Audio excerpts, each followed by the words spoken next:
Assalamualaikum warahmatullahi wabarakatuh. Ladies and gentlemen, allow me to begin this speech with a question. Has justice truly been realized in this archipelago? This question resonates in the mind of all of us, especially when we reflect on the fifth principle of Pancasila, social justice for all Indonesian people. Keadilan sosial bagi seluruh rakyat Indonesia.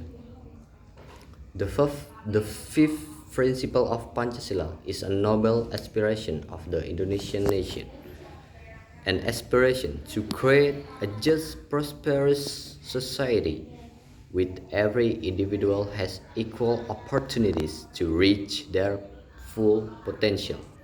However, has this aspiration have been realized? The reality says no, that there are still many gaping channels of injustice in Indonesia. Economic inequality, rampant corruption, and unequal access to public service. Just a few examples. World Bank data shows that 1% richest people in Indonesia control almost 42% of the nation's wealth. Meanwhile, the bottom 40% of the poorest only have less than 1% of the Indonesian national wealth. Then the corruption. The corruption is still a chronic disease in Indonesia. In Indonesia, Corruption Perception Index or CPI in 2022 was only 38. This indicating that public trust in anti-corruption effort is still very low. Access to public services such as education and health is still uneven. People in remote and poor areas often have difficulty getting decent services than rich people. Although there are many challenges, it doesn't mean that we should give up. Efforts to realize social justice must be continued to be made.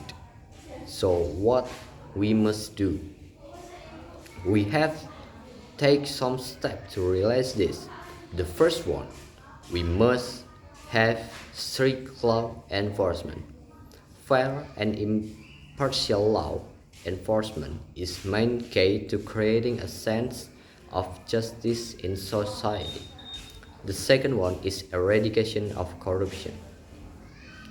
We must take some effort to eradicate corruption, and the effort must continue to be carried out and consistently and transparently. The next one is reducing economic inequality.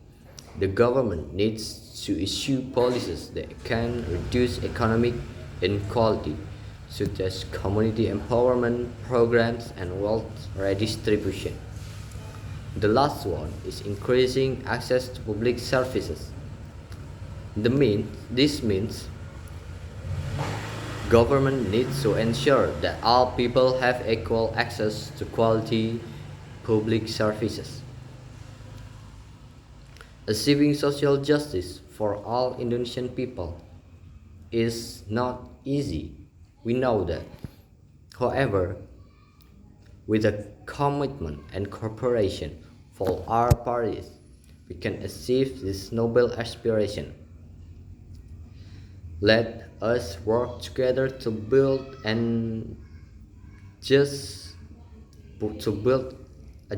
prosperous Indonesian social justice where every individual has equal opportunities to reach their full of potential.